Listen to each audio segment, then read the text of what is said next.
Cuéntanos un poco qué tenemos para el día de hoy, Pedro Debes. Padre, tenía que terminar sobre el bautismo primero Daniel y Ah, es para verdad. nosotros, Es para verdad, nosotros arrancar. Ajá. Ok, Nada más que hice Pedro, la tarea, Pedro. vamos a dar la palabra tú No, para que eso no tengo duda, Daniel. Si no, no te hubiera metido en el lío. Adelante, Daniel. Bueno, para redondear un poquito de lo que estábamos hablando la clase pasada sobre el bautismo, a mí me tocó hablar un poco sobre las bases dogmáticas del bautismo. Entonces, bueno, podemos decir que el bautismo en el sentido cristiano, como nosotros lo conocemos, comenzó con Juan el Bautista. Pero el bautismo no es algo propio del cristianismo. Ya existía algo similar. En muchas religiones había las abluciones y los baños sagrados, que eran frecuentes a lo largo de la historia. Estos baños eran como un símbolo de purificación o de nacimiento a una vida nueva.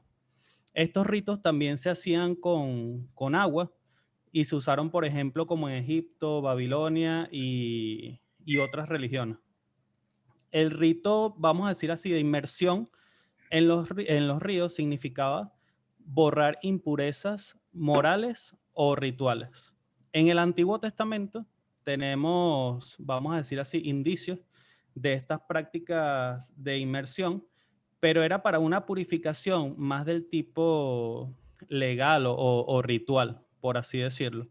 Los esenios practicaban este tipo de purificaciones y bueno, como les estaba comentando, también era algo de tipo moral.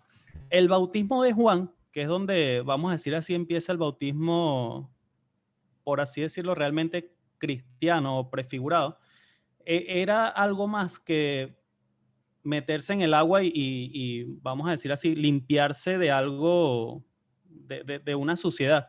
Era algo más como que, o sea, era diferente a cometer un pecado y lavarse en agua y seguirlo haciendo y seguirlo haciendo y seguirte purificando.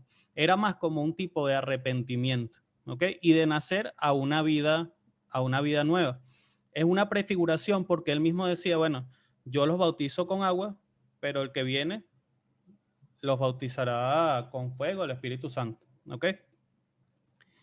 Eh, de lo que estábamos, para no tocar los mismos temas que estábamos hablando en la otra clase porque sería redundar, una de las bases más sólidas que se encuentra del bautismo, creo que inclusive lo vimos en estas mismas clases, está en la Didache o la Didache, que ya en ese documento se hablaba sobre cómo debía ser ese bautismo.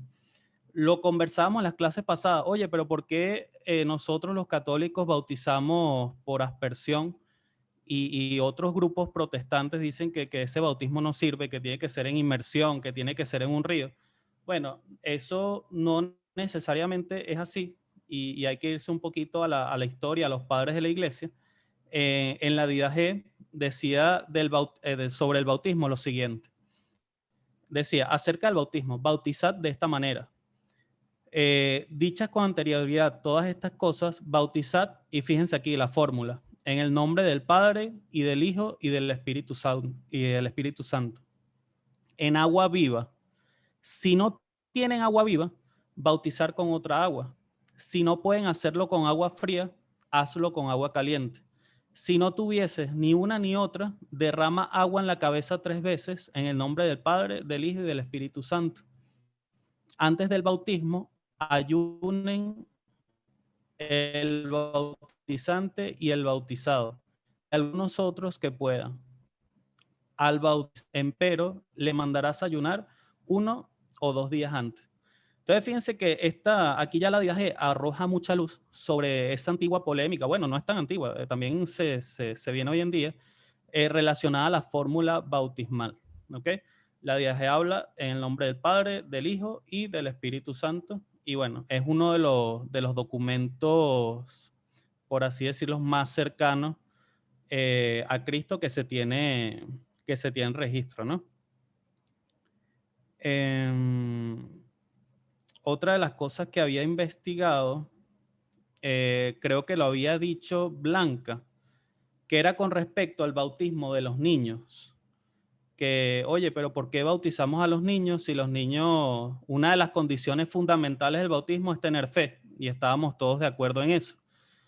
Pero inclusive hasta el mismo Lutero estaba de acuerdo con el bautismo de los niños, porque decía que la fe, no recuerdo ahorita las palabras bien, pero como que se bautizaban con la fe de la iglesia, o sea, la fe de los padres. Ellos iban a ser los encargados como que de introducirlos y de irlos formando en esa fe, y que un niño no se puede quedar por fuera del bautismo, porque los bienes espirituales que vienen de él, oye, serían como que privarlos de ese privilegio, ¿no? Sin embargo, fíjense que en las escrituras también aparece, por así decirlo, como que citas bíblicas en las cuales se presupone que hay bautismo de niños. Por ejemplo, en la carta a los Corintios, el apóstol Pablo dice: también bauticé a la familia de Estéfanas. Eso es Primera de Corintios 1:16. Cuando dice que bautiza a la familia, se supone que en la familia existen o hay niños también, ¿ok? En los Hechos de los Apóstoles, Pablo nos narra cómo él bautizó en la ciudad de Filipos a una señora llamada Lidia con toda su familia. Volvemos al mismo ejemplo. O sea, no es una sola persona la que están bautizando, sino es un grupo familiar completo, y no hay ningún tipo de exclusión que dice a toda la familia menos a los niños. Y los padres de la iglesia también como que corroboran este tipo de bautismo, que no están en contra de que se bauticen los niños. Entonces, bueno, esas son un poquito las bases. Yo aquí en mi investigación hice un poquito una cronología de lo que es el bautismo a través de la historia. Como les estaba comentando, empezó con baños con agua de limpieza ritual, pero no es una conversión de vida. Luego están los rituales de inmersión en agua en el periodo del Segundo Templo. Ese es el 200 al 70 antes de Cristo y después de Cristo. Después viene obviamente lo que como que parte la historia en dos en esta parte del bautismo, que es el bautismo de Juan. Y bueno, por último tenemos el bautismo de Jesucristo, que se puede subdividir en diferentes periodos. Si quieren esto yo después se los paso por WhatsApp para no hacer más larga la clase. Pero esto es básicamente lo que hay sobre el bautismo y los dogmas, que viene muy de la mano con la clase de hoy, que era la confirmación, que creo que era la confirmación, no, si no me equivoco. Eso viene como que de la mano con esto de lo que es el bautismo. No sé si tienen alguna pregunta o algo que se me escapa. Muy bien, Daniel Rojas, ¿qué preparaste tú? Me tocaba la ceremonia del bautismo. Primero, en la ceremonia se hace el ritual de acogida, donde se hace la recepción de los niños, de los adultos a cual van a tener el sacramento. Luego el celebrante hace el saludo correspondiente y el interrogatorio, donde el celebrante primero interroga a los padres sobre que van a recibir los niños, o que le pidan a la iglesia, donde los padres responden el bautismo. Entonces luego el celebrante se dirige a los padres, a los padrinos, también haciendo la pregunta para qué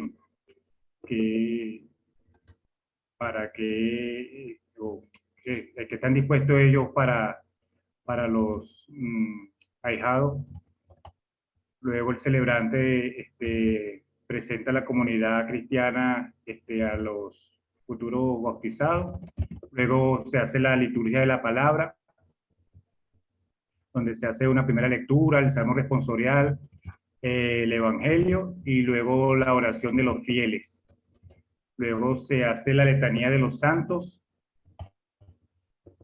Luego el sacerdote hace el exorcismo y la unción bautismal.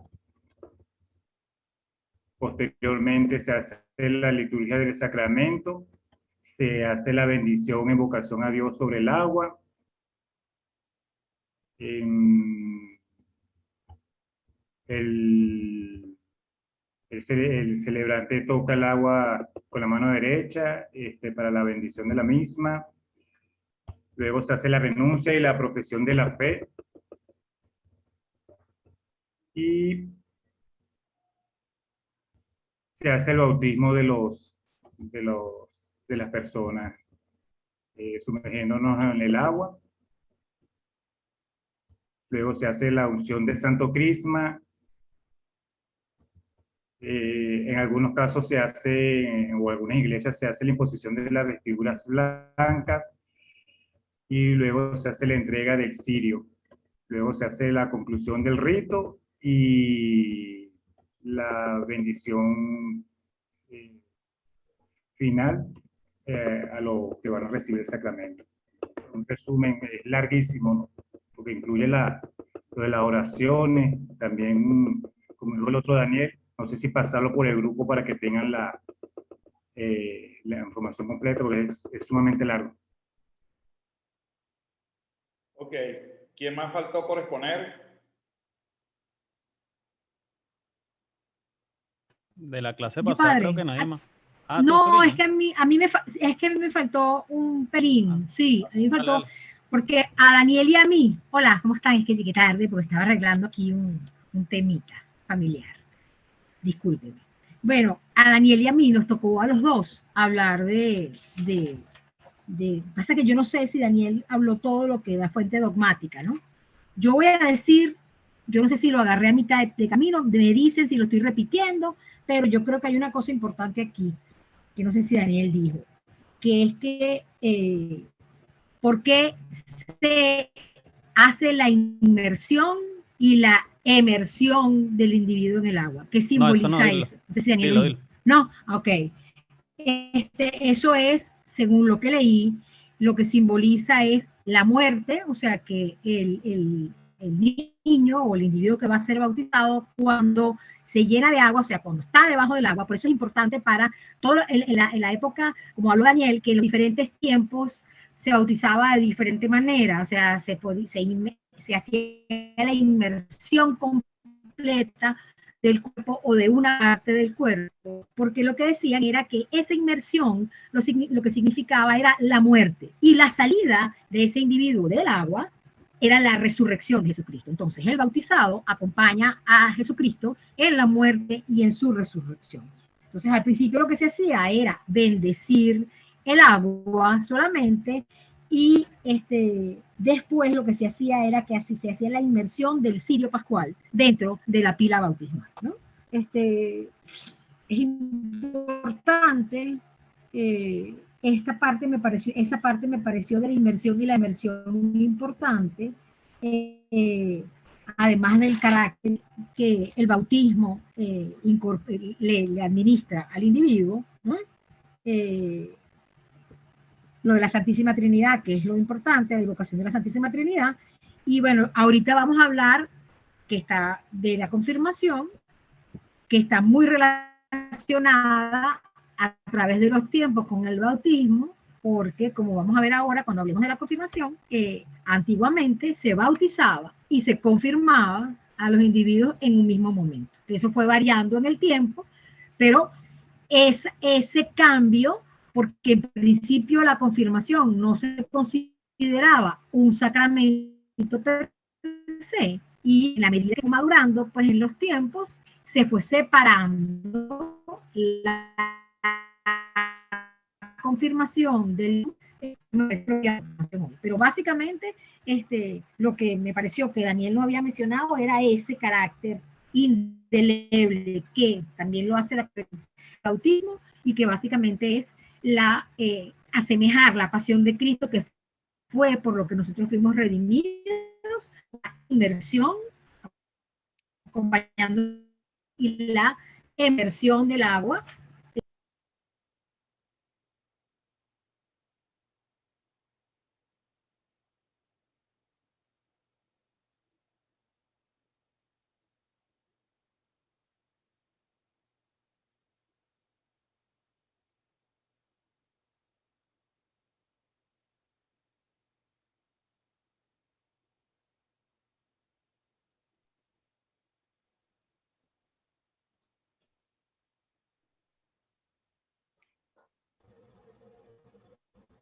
Se Yo le quería- cayó el internet.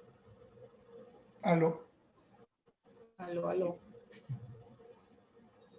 Yo quería decir, en el libro de Pagola, cuando estuvimos investigando por otras materias lo del bautismo, hablaba de la singularidad del bautismo de Juan.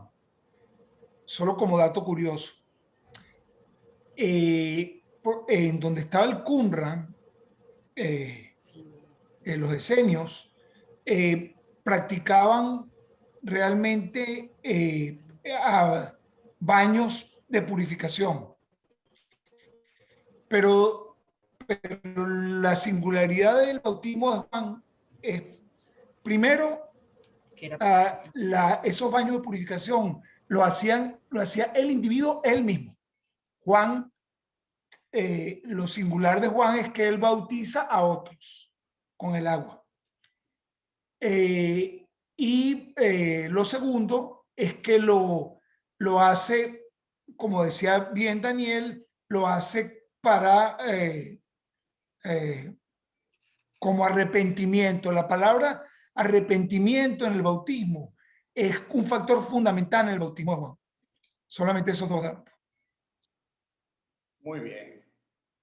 Bueno, ya creo que la semana pasada estuvimos bien, ahondando suficiente con el tema del sacramento del bautismo. Ya un poco estudiamos los elementos constitutivos del sacramento del bautismo.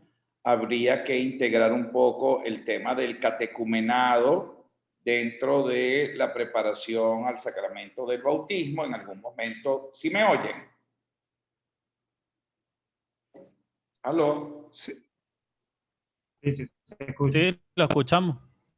Sí se escucha bien, ¿verdad? Sí,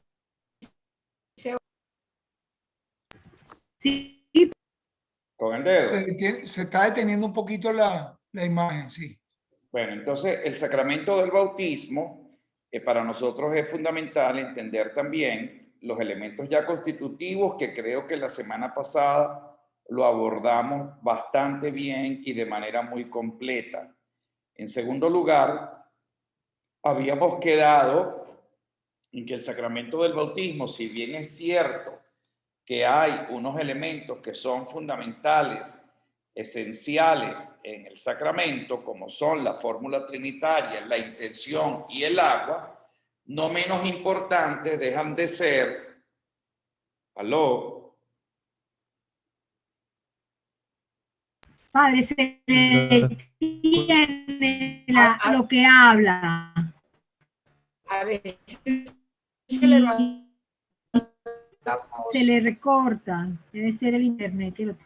Sí, es el No internet. es él, porque a mí Ah, me ok, parece que se entonces queda es él. congelado y se ¿Me le oyen? corta A la lo mejor voz. es el sitio, padre. Se está congelando la imagen. A lo mejor es el lugar donde está, padre, cuando está cerca de la ventana. Yo creo que tiene mejor internet.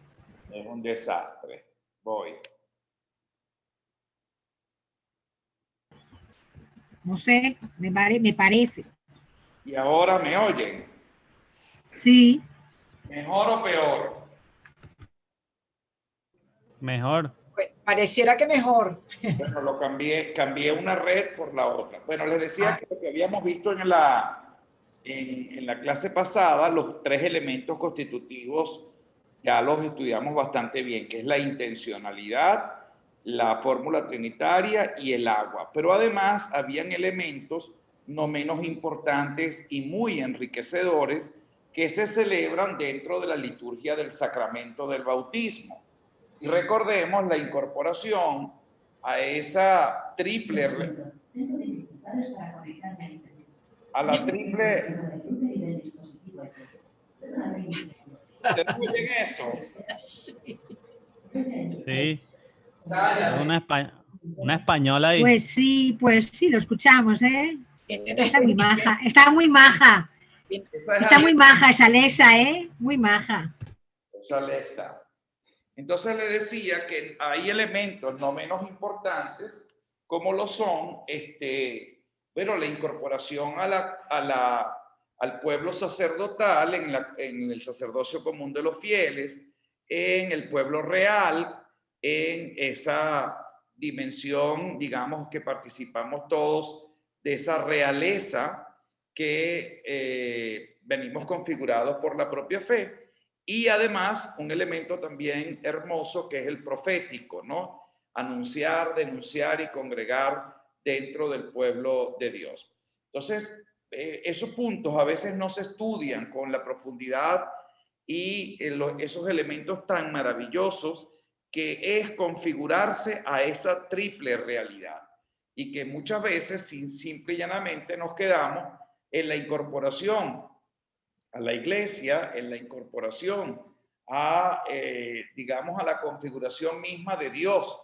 Fíjense que también otro elemento que habíamos estudiado en días pasados era un elemento bien interesante. Fíjense cómo comienza el sacramento propiamente como tal, como el sacramento del bautismo, ¿no? Yo te bautizo en el nombre del Padre, del Hijo y del Espíritu Santo. Es decir, la invocación trinitaria y automáticamente el reconocimiento de la misión que tienen estas tres divinas personas en una única realidad. El Padre Creador, el Hijo Redentor y el Espíritu Santo Santificador. ¿Está claro un poco esta estructura teológica del sacramento del bautismo? Maravilloso. Entonces ahora vamos a pasar a el segundo sacramento, que es el sacramento de la confirmación. Les había pedido que tratáramos un poco la misma estructura, un poco para conocer bien cada uno de los sacramentos y no tener ningún tipo de dificultad. ¿Quién tiene, por ejemplo, la parte teológica y dogmática? Daniel y yo. Ok, adelante. ¿Quieres que empiece yo, Dani? Sí, empieza, Surin. Tranquilo. Dale, pues. Entonces, como estaba yo hablando hace un ratico, en un principio se consideró al sacramento de la confirmación como que no era un sacramento, porque no estaba en las escrituras, porque no había sido dicho por Jesucristo directamente o instituido directamente por Jesucristo en las escrituras, ¿no? Entonces, se habla que el sacramento de la confirmación es el sacramento de la plenitud del Espíritu. Fue definido como verdadero sacramento diferente del bautismo en aquel decreto para los armenios que nosotros vimos cuando vimos el concilio de Florencia. Entonces, se ha denominado de muchas maneras el sacramento de la confirmación. Se ha hablado de imposición de manos, se habla de carácter, se habla del sacramento del carácter, se habla de la unción, pero la expresión de confirmación es del concilio de Orange, realmente en el 441, ¿no? Entonces,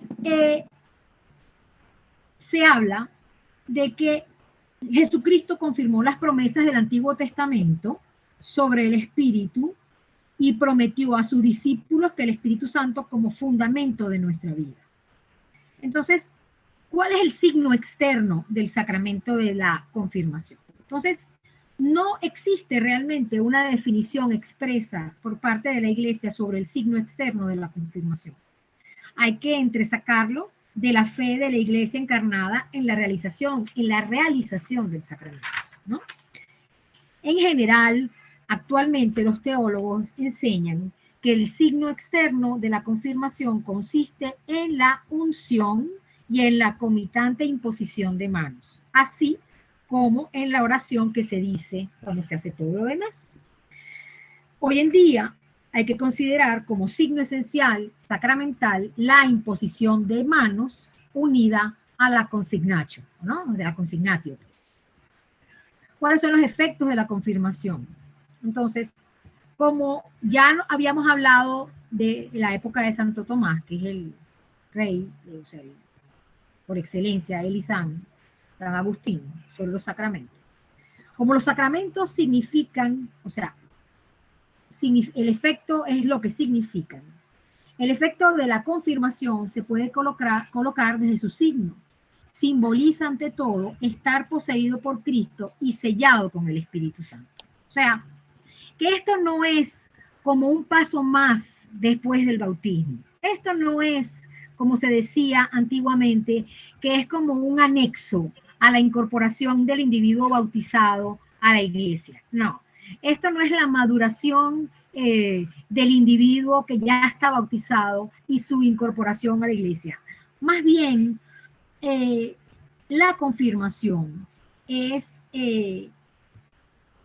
la exposición del individuo ya bautizado al carácter público de la iglesia, o sea, a representar a Jesucristo como el ente que va a hacer frente a todo lo que significa la publicidad externa de la iglesia. O sea, el individuo que está bautizado es sacerdote, rey y maestro, y se incorpora al grupo de sacerdotes de la iglesia.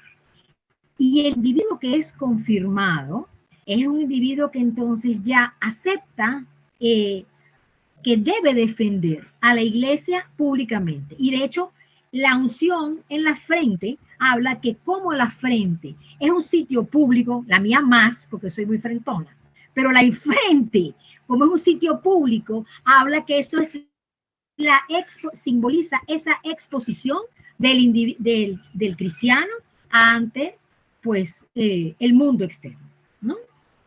Déjenme ver si tengo una cosa más.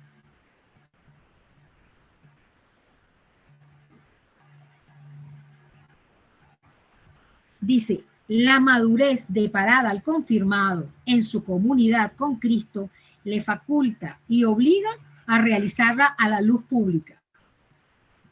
El carácter confirmacional fundamenta una comunidad de lucha y victoria del confirmado con Cristo. Es el sacramento del servicio al mundo de la iglesia. Lo que les comenté de la frente. La unción de la frente alude al hecho de que el confirmado ha sido enviado para dar testimonio público de Cristo. A la frente es el órgano de publicidad. ¿Okay? Lo de la bofetada es incluida por la iglesia germánica más adelante. No sé si dejarte lo del ministro y del sujeto, a ti más, Dani. No, dale, tranquila. Yo completo lo que... Ok. La venida del Espíritu Santo el día de Pentecostés instaura la época de la causalidad sacramental, que durará hasta que vuelva de nuevo el Señor. Lo que la confirmación concede es la plenitud del Espíritu. Es por eso que se llama el sacramento de la plenitud del Espíritu. A veces se le llama sacramento de la perfección. La comunidad del Espíritu Santo está simbolizada por la imposición de manos, de la mano del consagrado portador del Espíritu. Corre simbólicamente la virtud del Espíritu Santo al que recibe el sacramento. El que impone es el obispo, quien a su vez recibió la plenitud del Espíritu Santo y del sacerdocio por la imposición de manos. Según el pontificale, se invoca sobre el confirmado el Espíritu Santo con sus 7 dones. Entonces, el ministro y el sujeto de la confirmación, el ministro ordinario de la confirmación, es el obispo. ¿Por qué? Porque anteriormente quienes hicieron el bautismo después de los bautizados o de los no bautizados, después fueron Pedro y Juan. Entonces, la razón radica en que el obispo representa la publicidad de la iglesia. O sea, esa publicidad que hablamos de la frente, del individuo que tiene que hacer pública su fe ante el mundo, por eso esa es la razón por la que el obispo es el que representa, es el ministro de la confirmación. Precisamente la confirmación es el sacramento de la plenitud como miembro de la iglesia y está ordenada para la confesión pública e inquebrantable de Cristo.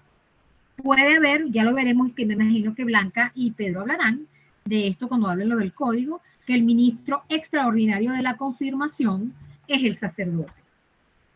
Y el sujeto es todo bautizado que puede recibir una sola vez la confirmación. En la costumbre, en la iglesia oriental, se sigue bautizando y confirmando a la vez. Bueno, eso es más o menos todo lo que yo tengo que decir al respecto. Qué bueno. Yo quisiera preguntarte, Suriñe, básicamente, antes de darle a Daniel Prado la palabra. Entonces pudiésemos nosotros decir bíblicamente en dónde se origina el sacramento de la confirmación. Hay una justificación bíblica, me imagino. Y la pregunta es, esa se la voy a dejar a Daniel Prado García, para que no te caiga la pregunta completa a ti, es ¿por qué? ¿Qué diferencia hay entre el sacramento de la confirmación, donde yo recibo la gracia del Espíritu Santo, y, por ejemplo, la solemnidad de Pentecostés, que es la venida del Espíritu Santo sobre el Colegio Apostólico y María Santísima? Todos los años entonces nos confirmamos en la fe. Pregunto, Daniel Prado García. El viejo truco. Entonces, Yo agarro las dos, padre. Así que yo voy a hablar un poquito sobre eso. Okay. Ahora, no sé si lo que voy a hablar está bien. Eso es otra perfecto, cosa. Perfecto. Te salvaste, Suriñe. No. Yo saco la cara ahí por Suriño. Fíjese, con respecto a lo que pregunta si hay alguna cita bíblica que confirme como que, vamos a decir así, literalmente, lo que es la confirmación, no lo hay. O sea, en ninguna parte va a aparecer, mira, no tan claramente como lo del bautismo. Sin embargo, yo conseguí esta cita bíblica y es interesante porque Suriñe decía que no hay que confundir el bautismo con la confirmación, ¿ok? Son dos cosas totalmente distintas. Y fíjense este versículo. Esto sale en Hechos de los Apóstoles, capítulo 8, del 14 al 17. Miren lo que dice. Cuando los apóstoles que estaban en Jerusalén oyeron que los samaritanos habían recibido la palabra de Dios, le enviaron a Pedro y a Juan. Estos, al llegar, oraron por ellos para que recibieran el Espíritu Santo, porque todavía no había descendido sobre ninguno de ellos, sino que solamente estaban bautizados en el nombre del Señor Jesús. Entonces les impusieron las manos y recibieron el Espíritu Santo. Fíjense que en esta cita ya decía que ellos estaban bautizados, pero no habían recibido el Espíritu Santo. Entonces, como que en este versículo separan estos, vamos a decir así, estos dos sacramentos, lo que es el bautismo y la confirmación. No solamente eso, en Lucas 22, 32 dice, y tú, después de que hayas vuelto, confirma a tus hermanos. Cuando ya habla de hermanos, se supone que son bautizados, que pertenecen al cuerpo místico de Cristo, que es la iglesia, pero los manda a confirmarlos. ¿A confirmarlos en qué? A confirmarlos obviamente en la fe, ¿ok? Entonces, bueno, esto no sé si tal vez responda lo del versículo de la Biblia. Expresamente no lo va a decir. Esto es la confirmación, bla, bla, bla, bla. Pero fíjense que sí hay una diferenciación bíblica entre lo que es el bautismo y lo que es la confirmación. La otra pregunta que hacía padre era con respecto al Pentecostés, ¿cierto? Perdón, yo Daniel, ¿Lucas qué? ¿sí? ¿Lucas qué? ¿Cuál? ¿La última que leí? La Lucas, sí, la de Lucas Lucas. 22, 32. Gracias. Con respecto a lo del Pentecostés, vamos a decir que esa fue como que la confirmación. Ojo, es lo que leí, a mí me hizo sentido, no sé si realmente fue así. El Pentecostés fue como que la confirmación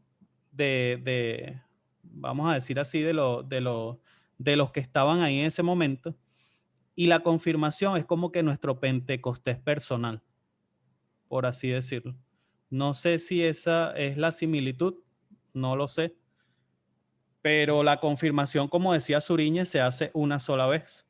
No todas las veces que celebramos Pentecostés estamos confirmándonos. Y para eso hay que irse como que al origen de lo que es el sacramento de la confirmación. Y fíjense lo que dice el Concilio Vaticano II. Dice, por el sacramento de la confirmación se vinculan los cristianos más estrechamente a la iglesia.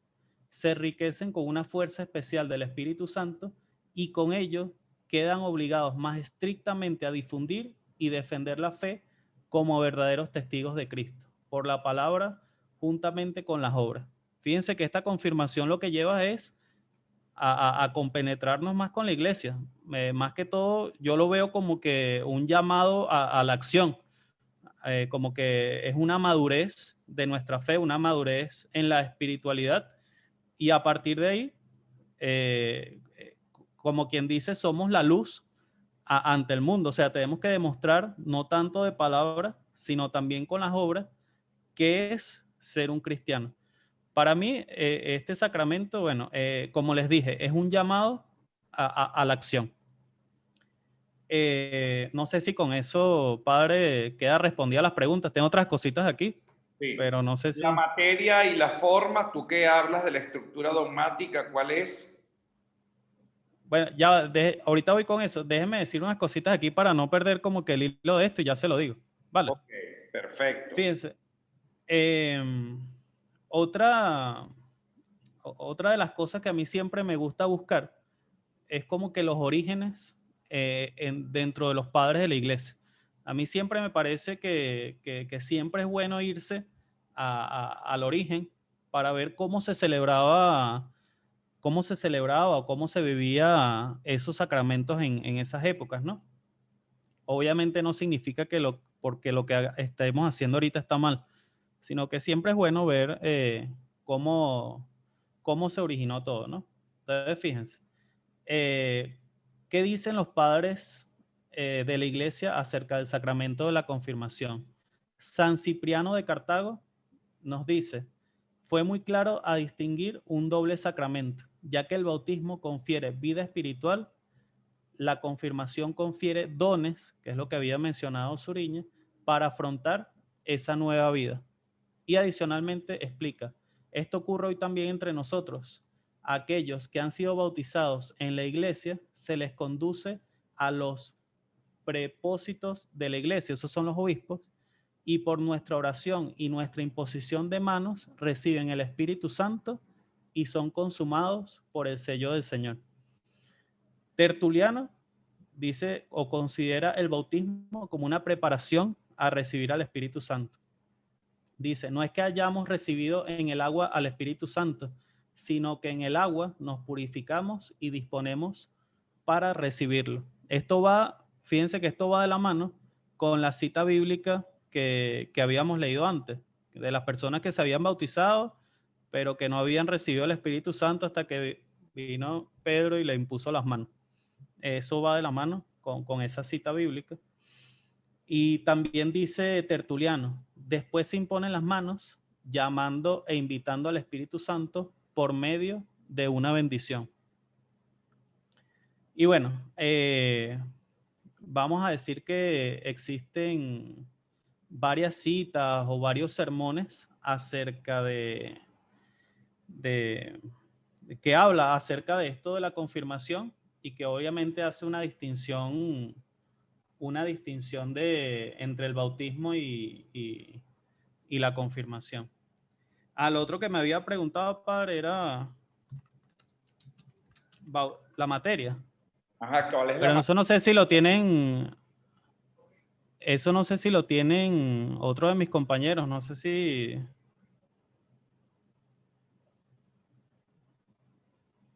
Si rozan algo, creo que eso le toca a Daniel Rojas, que es lo de rito. Adelante, Daniel. Okay. Voy con la celebración de la confirmación. Esta misa se celebra con vestiduras rojas y blancas. Tiene sus ritos iniciales, el canto o antífona de entrada. Luego se hace el saludo y la moción de entrada. Luego se hace la oración de la colecta. Se hace la liturgia de la palabra. La presentación de los confirmados. Se hace la homilía.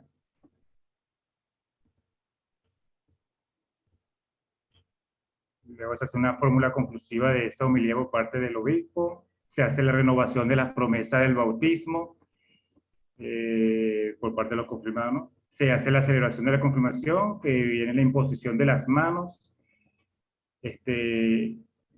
y donde se hace la crismación, que me imagino que esa sería la materia a la cual usted hace referencia. Luego se hace la oración universal, la liturgia. Bueno, lo que pasa es que hay 4 maneras de celebrar la confirmación. La que estoy diciendo ahorita corresponde a la que se hace con misa. Luego se hace la liturgia eucarística, la oración después de la comunión, se hace el rito de conclusión, donde se hace la bendición solemne, la oración sobre el pueblo. Eso es lo que corresponde la confirmación con la misa. Luego se haría una celebración de la confirmación fuera de la misa, que cumple con los mismos rituales que se describieron anteriormente. También hay una confirmación administrada por un ministro extraordinario, y hay la confirmación de un enfermo que sería en peligro de muerte. Esa sería la parte de los rituales. La materia entonces sería el Misma. y la forma. La imposición de las manos. Perfecto, muy bien. Entonces ya tenemos ahí una estructura. La pregunta sigue en pie.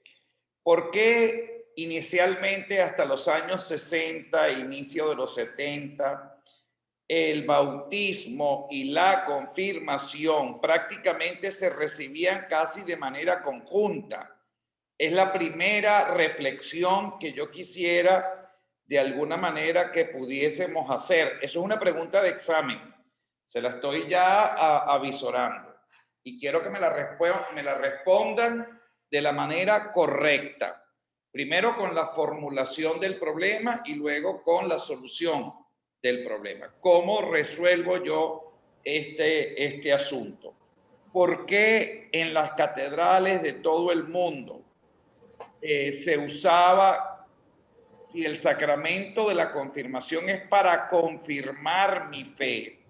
Es decir, yo tengo que tener como unos elementos fundamentales, Suriñe, ¿no? El primero, el de la libertad. El segundo, el de la responsabilidad. Yo tomo la decisión. Y si hago todas estas cosas, necesito algo muy importante, que es el uso de razón. Y antes de los 7 años, un niño no lo puede tener. Entonces, si yo no tengo nada de estas facultades, ¿cómo yo a los 2 meses de nacido pude ser confirmado? ¿Dónde está la madurez de mi fe? ¿Por qué Carrizo alguien tomó esa distribución? Y entonces, ¿por qué 40 años después en la iglesia más bien me exhorta a una cosa totalmente diferente? Que 40 años antes conviene que los niños ya queden confirmados. Y después, 40 años luego, me dicen, no señor, no conviene que los niños se confirmen. Más bien conviene que en una edad adulta los muchachos puedan confirmarse. Y fíjense que la iglesia, en la medida en que va pasando el tiempo, le va agarrando como mayor gusto. Es que no quisiéramos que fuesen de 10 años, ni de 14, sino ojalá pudiesen ser de 18 años los que se confirman. Porque tendríamos de alguna forma, aunque el código empieza a establecer unos elementos, que ya lo vamos a estudiar, es un tema bien interesante, la distinción entre Pentecostés y el sacramento de la confirmación, si es que hay, pregunto. Y además de eso, lo que realmente conlleva todo el proceso evolutivo de reflexión teológica sobre el sacramento de la confirmación, que no ha sido poco. ¿No les parece un poco, por qué se desconecta el sacramento del bautismo con el de la confirmación? Bueno, gracias a un proceso teológico reflexivo largo y profundo y además fructífero, que ha dado pie pues a generar una estructura diferente a la que tradicionalmente pues veníamos manejando. Ok, muy bien. Blanca, ¿tú tienes sobre qué? Sobre el derecho canónico, pero quiero añadir algo a lo que estaba diciendo. Yo que fui bautizada y confirmada al mismo tiempo, cuando me hice adulta, yo siempre me pregunté por qué me confirmaron, Claro, porque se supone que me está reconfirmando la fe en ese momento. así es. Por eso planteo la pregunta y esa pregunta requiere realmente estudio, requiere reflexión, requiere un poco empezar a investigar. Relaciones institucionales, hijo mío, ¿cómo te va? Despacho del presidente. ¿De cuál de los dos? Eso es con Diego. Disculpe, estaba en una reunión y tuve que conectarme de esto. Alcalde. No, olvídenlo. Bueno, adelante, Diego, ¿qué preparaste?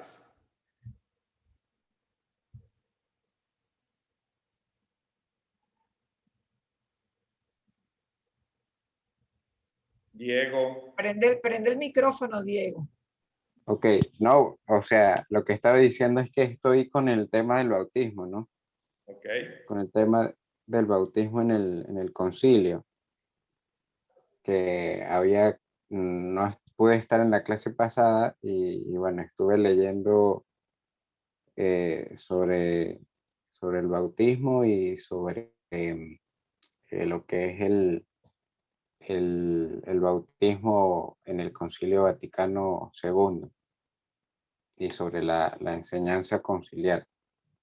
Entonces, estuve leyendo un artículo interesante que hablaba sobre la enseñanza conciliar del Vaticano II y que habla sobre la necesidad del sacramento del bautismo en orden a la salvación y cómo esta era ilustrada por los padres conciliares de un modo, decían ellos, no del todo feliz, porque en el catecismo de la Iglesia Católica el bautismo es necesario para la salvación en aquellos a los que el Evangelio ha sido anunciado y han tenido la posibilidad de pedir este sacramento. Entonces, decía el artículo, prescindiendo de esto, todos los otros elementos fundamentales de la rica teología bautismal católica están representados y han sido explicados nuevamente de modo admirable en los diferentes documentos del Concilio Vaticano II. Y entonces decía, los hombres renacidos mediante la palabra de Dios, que es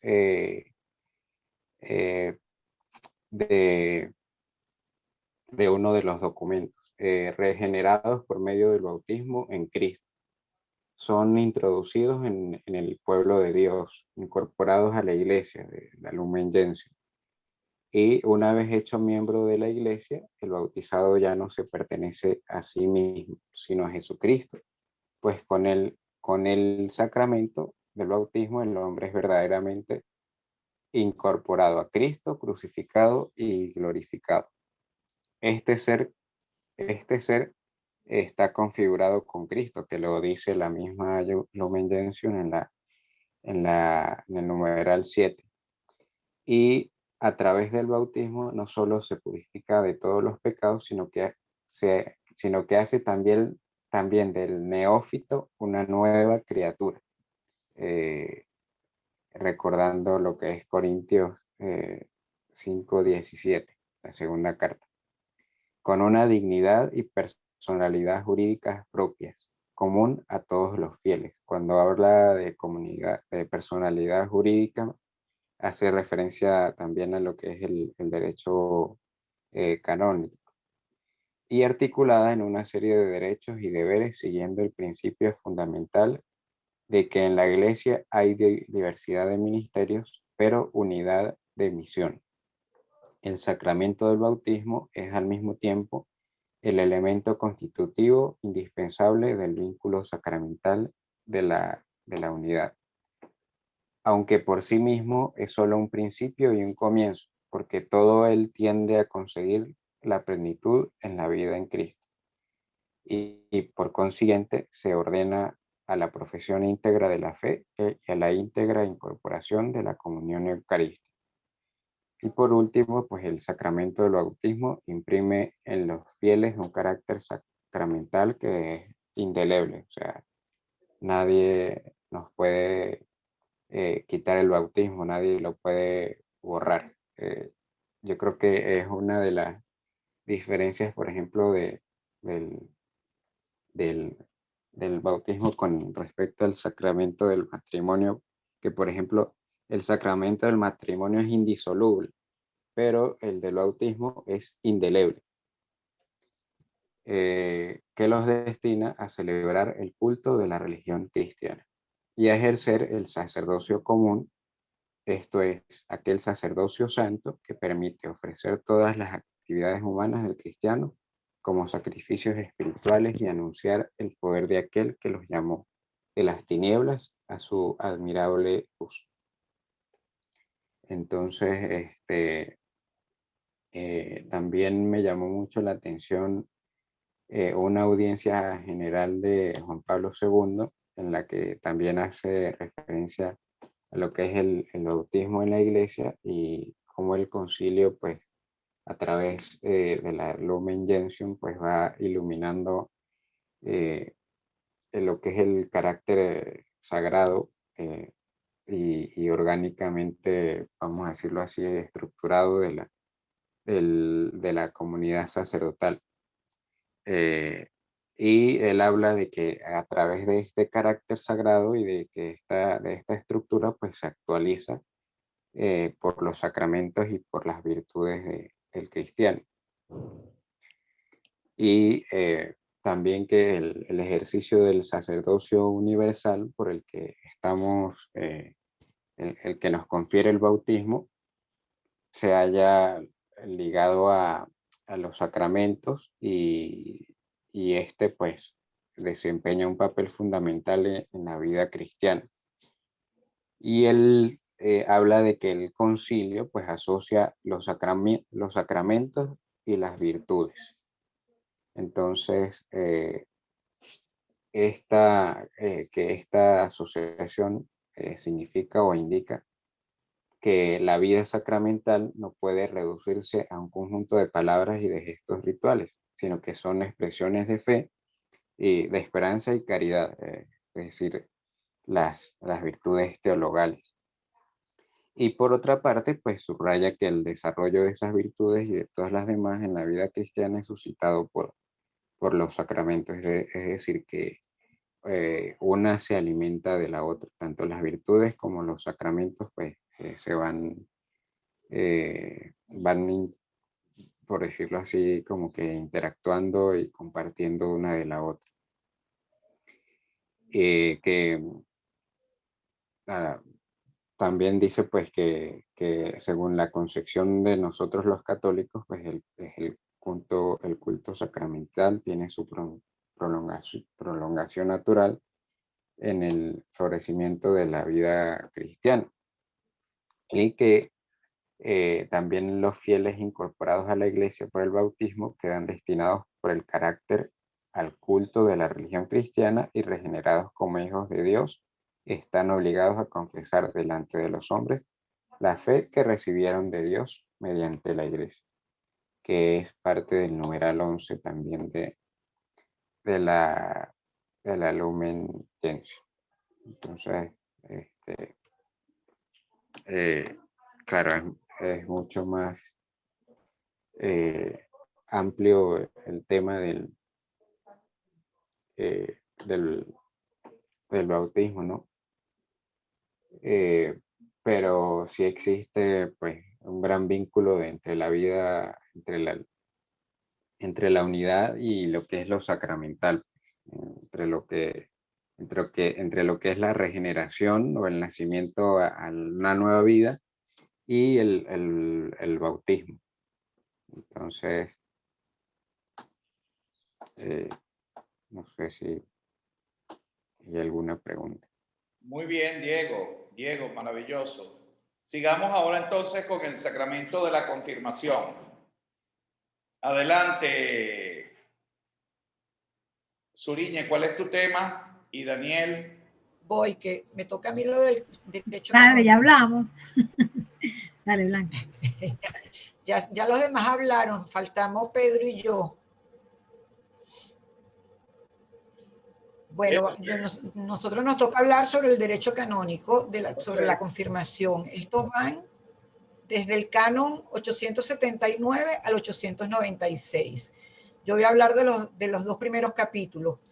En el 879 nos explica lo que es más o menos la confirmación, pues, que es un sacramento de iniciación cristiana que, al igual que el bautismo, imprime carácter y que nos va a enriquecer con el don del Espíritu Santo. Y de ahí viene todo lo que ellos habían hablado, pues nos obliga con más fuerza a ser testigos de Cristo, propagar y defender la fe. Del modo de celebrarlo está en los cánones 880 y en el 881. En el 880 dice que se debe administrar con la unción del crisma, que es en la frente, la imposición de mano y con las palabras inscritas en los libros litúrgicos aprobados. Creo que, si no me equivoco, estas palabras son: recibe por esta señal el don del Espíritu Santo. Esas son las palabras, creo, ¿no? Y el crisma, por supuesto, debe ser consagrado por el obispo. En el 881 dice que se debe celebrar en una iglesia dentro de una misa, pero en un caso de estricta necesidad puede ser fuera de la misa y en un lugar digno. Así es como dice el canon. Con respecto al ministro de la confirmación, esto va desde del canon 882 al 88. En el 882 nos dice que el ministro ordinario es el obispo y por concesión de este puede ser el presbítero, siempre y cuando el obispo le dé la autorización. Tiene la facultad de confirmar dentro de la jurisdicción a quien que tenga un derecho equiparado al obispo diocesano. El presbítero, por razones de su oficio o por mandato del obispo, que haya bautizado a un infante o admita a alguien que ya esté, que no sea infante, y que admita a alguien ya bautizado y con comunión plena de la iglesia, puede confirmarlo. Y por supuesto, cuando se está en peligro de muerte, es también una causa en que un presbítero o el párroco puede confirmar a la persona. En el 884 nos dice que el obispo diocesano es el que administra la confirmación, pero puede estar pendiente de que otro obispo también lo pueda hacer. Siempre debe darse, aunque sea el obispo de otra zona, tiene que ser siempre concederle el permiso para que lo haga. Y por causa grave de que el obispo no pueda, el presbítero o que esté facultado para confirmar puede también confirmar. En el 885 dice que el obispo diocesano tiene la obligación de administrar el sacramento a todo aquel que se lo pida de una forma razonable. Y al presbítero, a quien éste le concede esa facultad, debe utilizarla únicamente para los casos donde se les ha concedido la facultad. En el 886 dice que el obispo de la diócesis puede confirmar a todos sus fieles, aún no siendo de la parroquia, a menos que exista una prohibición. Para confirmar fuera de la parroquia, el obispo necesita una autorización expresa del obispo diocesano, a menos que haya una gravedad y lo pueda hacer. En el 887 dice que el obispo dentro del territorio, el presbítero dentro del territorio que tenga señalado para confirmar, puede administrar el sacramento lícitamente a extraños, a menos que haya una prohibición. Y por supuesto siempre ponen por delante el caso de muerte, ¿no? Y en el 888, dentro del territorio facultado para para confirmar puede administrarse en algún otro lugar que esté exento. Esa es la parte que a mí me correspondía. Ahora le doy la palabra a Pedrito. Pedro.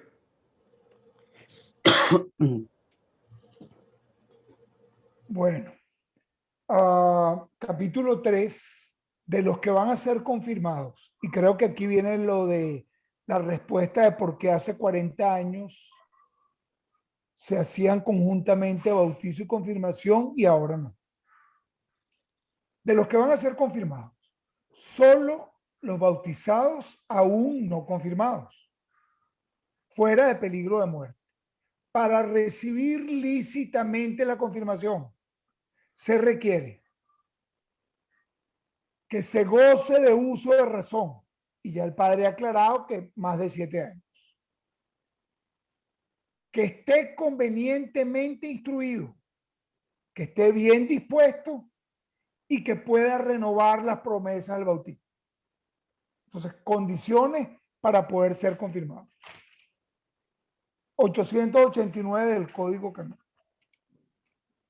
En el 890 dice: los fieles están obligados a recibir este sacramento en el tiempo oportuno. Los padres, los padrinos y sobre todo los párrocos, que procuren que los fieles estén bien preparados para recibirlo y que lo reciban en tiempo oportuno. En el 891 se ha de administrar a los fieles en torno a la edad de discreción, a no ser que la conferencia episcopal determine otra edad o exista peligro de muerte o a juicio del ministro otra por una causa grave. Y en el capítulo 4, los padrinos, en la medida de lo posible, que tenga el confirmado un padrino, que se comprometa, que se comporte como verdadero testigo de Cristo y que cumpla fielmente las obligaciones inherentes al sacramento. En el 893, las condiciones del padrino, que ya la hablamos en el bautismo, que el padrino haya sido elegido por los padres o por sus representantes o por el padre o por el párroco. Entonces, hablaba el padre la otra vez de que si el párroco definía, no era un capricho del párroco, sino que es una potestad del párroco elegir el padrino. Que haya cumplido 16 años los padrinos, o a menos que el obispo diocesano establezca otra edad, que sea católico confirmado y que haya hecho la Eucaristía, que no esté afectado de una pena canónica y que no sea el padre o la madre. Esa es para el 893.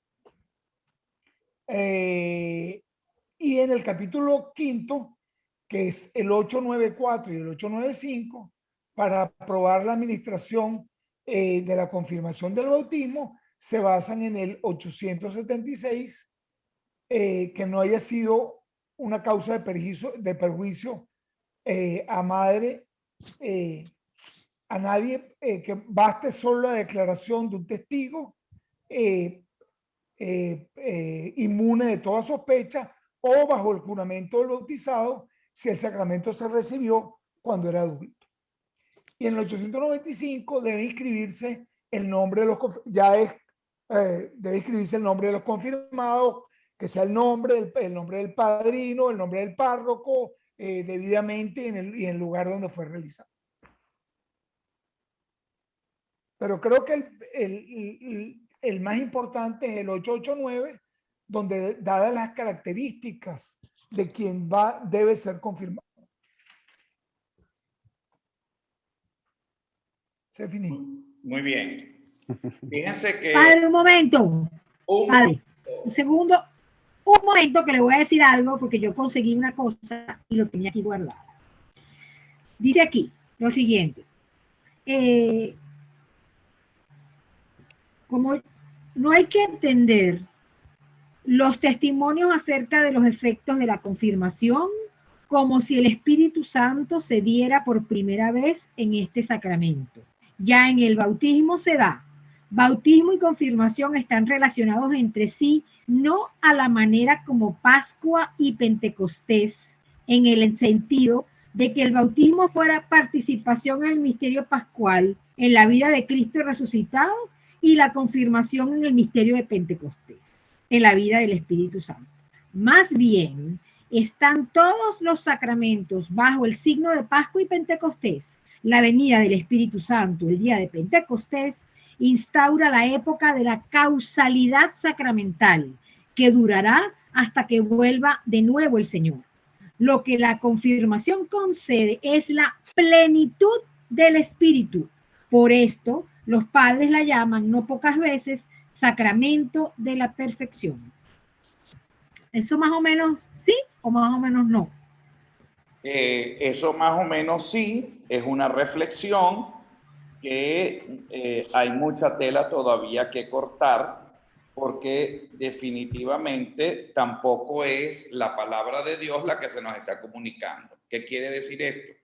¿Hasta qué punto hay plenitud de la revelación del Espíritu Santo en el sacramento de la confirmación y hasta qué punto no en el recibir y el rememorar el día o la solemnidad de Pentecostés? No resulta tan fácil, no resulta tan fácil y requiere seguramente una gran reflexión profunda, porque tampoco a la iglesia se le ocurrió en el bautizo pegar el sacramento de la confirmación y hacerlo de manera sucesiva. Habría que ver un poco también la propia, el factor, digamos, la justificación bíblica, ¿no? Que habría que decir qué dicen los escrituristas sobre Pentecostés y sobre el sacramento de la confirmación. Creo que por la hora valdría la pena en la próxima clase ahondar sobre estas reflexiones que van a quedar como un poco para que lo podamos leer. La primera, distinción Pentecostés y confirmación. ¿Qué Espíritu Santo se recibe en una? ¿Qué Espíritu Santo se recibe en la otra? ¿Cuál es la diferencia teológica que existe? Es decir, si alguien le dice del catecismo, Daniel Prado, mire, Daniel, catequista, que ahora es un ministerio, por cierto, el catequista. Daniel, no entiendo. Yo todos los años voy a la vigilia de Pentecostés, a recibir la gracia del Espíritu Santo. Y usted le dice, pues muy bien, felicitaciones, porque realmente es algo hermoso. Y entonces le dice, pero profesor, ¿qué diferencia hay entre ese día y el día de mi confirmación? El día de mi confirmación recibo la venida del Espíritu Santo, Daniel. Eso es lo que voy a investigar para la siguiente clase. Claro, claro. Lo que quiero decir es que vamos a tener pastoralmente, Claro. vamos a tener, es decir, yo me lo pregunto. Claro, no, sí. Y a mí me lo han preguntado en alguna ocasión. Caramba, ¿qué pregunta? Una pregunta realmente profunda. Hay que responderle que es un misterio, padre. Y lo vamos a callar y no, sino yo voy a decir algo, solamente como reflexión para la próxima clase. Claro. Como reflexión para la próxima clase. Porque quiero que no improvisemos. No, sin improvisar. Solamente que hay una reflexión que hace el padre Néstor Briceño sobre la Eucaristía.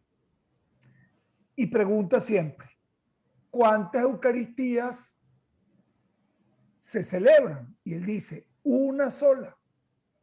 Porque la Eucaristía verdadera fue la que celebró Jesús con sus apóstoles.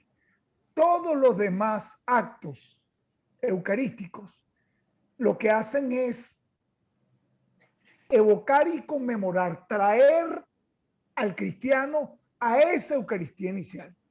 Solo lo digo como reflexión porque pudiera ser la orientación de esa celebración pentecostal que se hace cada año respecto a la confirmación, que es no reiterada, no debe ser reiterada y es de carácter indeleble. Entonces la pregunta sería, ¿bastaría con que yo participara de una sola Eucaristía para ya tener realmente completado? Ojo. No digo nada. O pareciera decir que no hay presencia real de Cristo en la Eucaristía. Ya va, Daniel. me hiciste recordar algo que decía Santa Teresa: basta comulgar una vez en la vida para ya tener al Señor para siempre, ¿no? Pero ahí hay una expresión más que mística que teológica, porque realmente, entonces, ¿por qué la Iglesia me pide a mí la participación asidua del sacramento de la Eucaristía? Si se convierte en alimento espiritual de mi acción pastoral, y si la Iglesia me recuerda a mí las palabras de Tomás, de Santo Tomás de Aquino: la Eucaristía es el inicio, el centro y el culmen de la vida del cristiano. Entonces, bueno, voy a misa cuando me provoca, voy a misa una sola vez en mi vida y con eso es suficiente. Bueno, vamos a dejarlo para el sacramento de la Eucaristía, que por cierto es el próximo martes. Entonces, ¿qué quisiera dejar en la primera parte? Todos van a estudiar lo mismo. La diferencia del sacramento de la confirmación. Está clara la materia y la forma. No sé si les parece un poco esta estructura que yo estoy llevando de cada uno de los sacramentos. Perfecto. Pero yo creo que la vamos estructurando y teniendo los elementos que no podemos tener dudas sobre ese tema. Y un poco ver lo que dice el código, ver lo que dice el dato bíblico, ver lo que dice la liturgia, ver lo que dice el magisterio. ¿Les parece bien que hagamos un poco esta, digamos, esta metodología de trabajo? Porque además yo tengo que terminar los 7 sacramentos, es decir, porque la teología, y quiero que cada uno de ustedes no divague sobre lo que es. Ya tienen claro lo que es la materia y lo que es la forma. La próxima clase voy a preguntar: ¿por qué la materia son los óleos? ¿Y por qué la forma es la oración? Y entonces, ¿y por qué no al revés? ¿Qué es materia? ¿Cómo me defines la materia? ¿Cómo me defines la forma? Y ya con eso me quedo tranquilo, porque vas a tener clara en la estructura del sacramento de la confirmación la materia y la forma, que ya ustedes 6 ya lo saben. Si yo les pregunto la materia de la confirmación, la materia y la forma de la confirmación, lo deberían ya tener claro.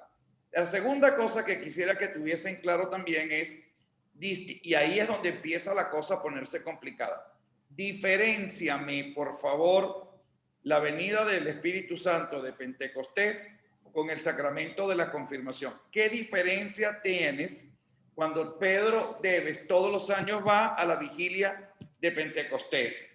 ¿Qué Espíritu Santo es ese que está recibiendo con relación al sacramento de la confirmación? ¿Cómo le explico yo a alguien que va a hacer la confirmación y diga: mira, Pedro, ¿qué diferencia hay entre ese Espíritu Santo que yo recibí el año pasado y el que hoy me va a conferir el obispo a través del sacramento de la confirmación? Los dos Espíritus Santos no me santifican, es el mismo Espíritu Santo. Me hablas de la plenitud del Espíritu Santo, pero entonces quisiera que lo pensáramos, por favor, y quisiera que lo leyéramos. Probablemente no fácilmente lo van a encontrar en un texto, y es por eso que me gusta y se convierte fascinante ya la materia. Creo que ya ustedes están en grado para dejarnos de hacer preguntas generalizadas y empezar a abordar problemas que realmente sí nos incumben. Entonces, está clara el segundo problema. Primero, materia y forma. Segundo, el Espíritu Santo de Pentecostés en relación al sacramento de la confirmación. Tercero, hay un elemento fundamental que no lo hemos tocado, pero sí lo abordan los documentos de la Iglesia, y es el magisterio en relación al sacramento de la confirmación y cómo lo conecta con la teología pastoral. Fíjense que no en vano, en los últimos 50 años se traslada el sacramento de la confirmación. Un momentico, no se le puede estar administrando el sacramento de la confirmación a niños, no es conveniente. Es altamente conveniente que se le pueda conferir a los jóvenes y después de una gran formación doctrinal y pastoral. Y la Iglesia lo hace de manera capciosa. ¿Por qué? Porque lo coloca prácticamente como antesala al sacramento del orden y al sacramento del matrimonio. Pero además, como preparación definitiva a tu participación dentro de la propia iglesia. Y tanto es así, mi querida Suriñe, que cuando tú te casaste, probablemente te pidieron, en Venezuela no es un requisito, digamos, obligatorio, según la Conferencia Episcopal Venezolana, porque todo el mundo se quería hacer la confirmación con 2 charlas rapidito, porque se iban a casar. Y entonces, bueno, este se quiere casar y hay que darle el sacramento de la confirmación, y entonces en una especie de cápsula de formación, inmediatamente en 2 encuentros, la persona se confirmaba. Decía, no. Si usted se quiere confirmar, tiene que prepararse y tiene que conocer bien el sacramento. Pero debería ser un requisito obligatorio el de casarte por la iglesia, recibir el sacramento de la confirmación. Porque además tiene sentido. Ah, no, tú te quieres casar por la iglesia y te preparaste espiritualmente. Recibiste el sacramento de la confirmación. El matrimonio cristiano está ofrecido ¿a quiénes? Suriñe, ¿a quiénes? A los que se supone que deberían ser maduros en la fe, que deberían ser los confirmados. Por eso no es un requisito así como que tirado por los pelos. Tiene profundo... De hecho, yo me confirmé vieja, o sea, yo me confirmé antes de casarme. Claro, pero lo hiciste porque lo necesitabas. Sí, lo hice. No, sí, es que nos casó fue el tío, y él me dijo, no te has confirmado, ¿no? Pero no. por eso es que se quiere evitar que realmente la iglesia ahora les dice, cuando a mí vienen y me dicen, mire padre, pero queremos aprovechar y nos confirmamos. Y yo, no señor, no, ustedes, yo los voy a casar. Si luego te quieres confirmar, que no debería ser al revés. Miren, primero hagan su curso, confírmense y luego que se confirmen piensen en casarse. Pero ese es el sentido común. Por eso se convierte en un requisito la confirmación. Bueno, ahí les dejo otro gran planteamiento muy interesante que vale la pena, digamos, ahondar sobre este tema. 2 planteamientos para la próxima semana. Y luego creo que completamos un poco lo del sacramento de la confirmación para este día, con la primera parte, los primeros media hora de la próxima clase del martes. Y luego empezamos a tratar el mismo tema con la misma metodología de la Eucaristía. ¿Qué quiero que traten a nivel dogmático? Tienen que leer qué es la transustanciación. ¿Quién le toca a nivel dogmático? Daniel, Suriñe y creo que más nadie. Bueno, Daniel y Suriñe y Diego, tú vas a estudiar un poco Trento y Concilio Vaticano II, un poco sobre la Eucaristía. Entonces, ¿qué quiero que me traten un poco sobre el tema dogmático? La transustanciación, que es un elemento esencial. La homoousios, es decir, el paso de una cosa a otra. Y sobre todo, quisiera que me hablaran un poco sobre la determinación que se presenta sobre este tema, que es muy apasionante, sobre la Eucaristía.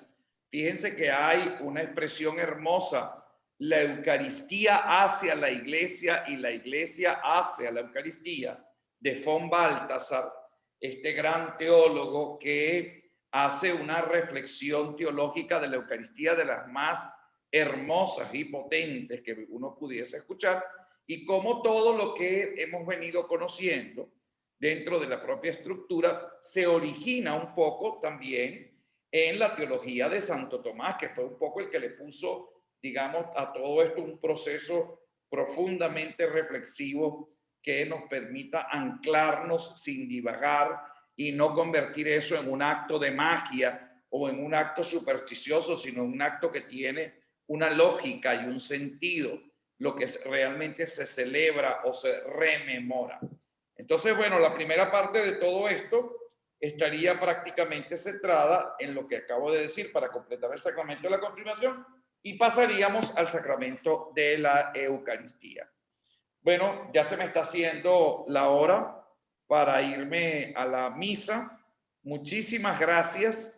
Esta clase estuvo un poquito así como con un poco así de pesadez, también es la hora que no es tan agradable, pero vamos a ponerle un poco ese entusiasmo para que los 7 sacramentos pasen a ser conocidos y reflexionados de la manera correcta. Muchísimas gracias. Que tengan todos una feliz tarde. Chao, Igual, padre, padre, gracias. muchas gracias.